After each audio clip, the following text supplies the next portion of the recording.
Welcome, my friends.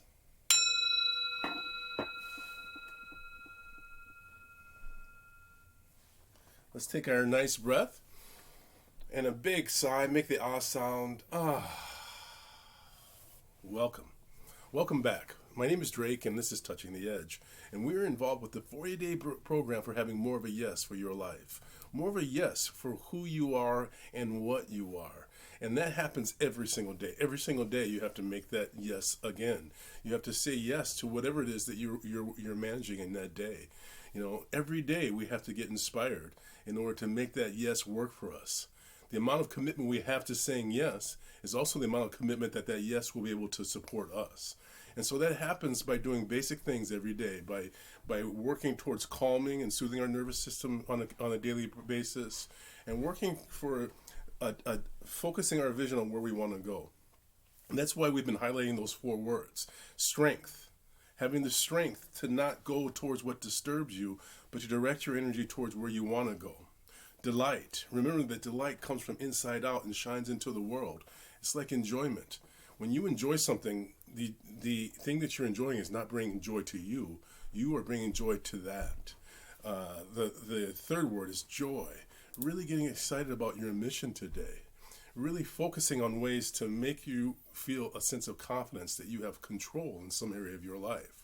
You know, and that's why even though we only have 8 more days left, those 8 more days are a potential for you to catapult yourself towards some direction that you would really like to go. So, you know, figure it out. Figure out what you'd like to build a momentum towards, and write a plan that lets you keep going towards that after this 40-day practice. And the last one is intention. Remember, intention is that when you create a commitment that is a vow, really having an intent, and having the patience to let it all work for you. And so today's book's on Thursday, and so I want to show you just a few books that I have had some contact with in my life that have made a difference for me. So the very first one I want to show you is Healing Back Pain by Dr. Sarno. Healing Back Pain. Now, this is a great book. It's an unusual book, an unusual approach to dealing with back pain, recognizing that back pain is not just about something physical that's not working, but a relationship in our life to something that we have an intolerance towards. You know, something we're saying no to stimulates back pain. So that's a really great book. And he has several books around that subject. Second book I want to show you real quickly today is Dune by Frank Herbert. Dune. You know, Dune is such a great novel, and for me, you know, there's a large series of these novels.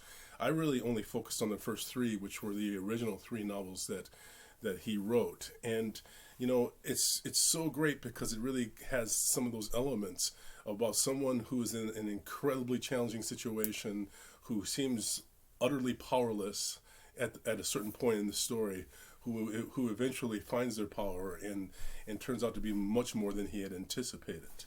The third book I want to show you is Awaken the Giant Within by Anthony Robbins.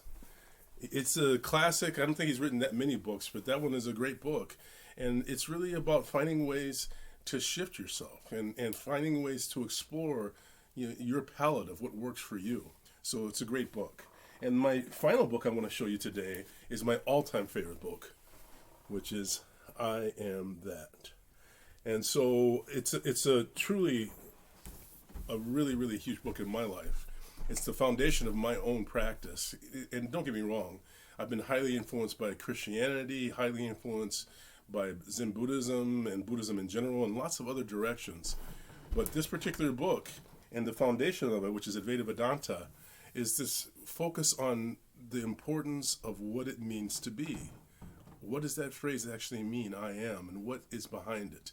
And finding a practice that we keep going back to that phrase and noticing subtlety throughout our life, throughout all the rest of our life, even into the end of our life.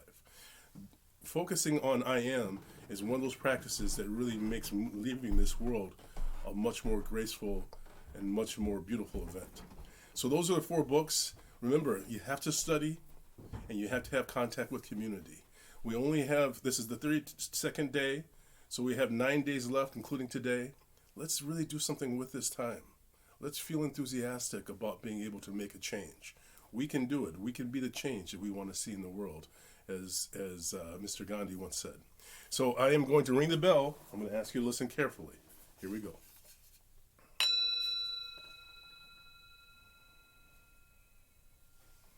Start reading. Start studying. It doesn't have to be with books. It can be on video, whatever. YouTube channel. There's one really great site. What's his name? Drake Poe. Yeah, that's it. Check him out. I'm gonna bring my hands into prayer position. I'm gonna bow to you. Have a wonderful day. Namaste, my friend.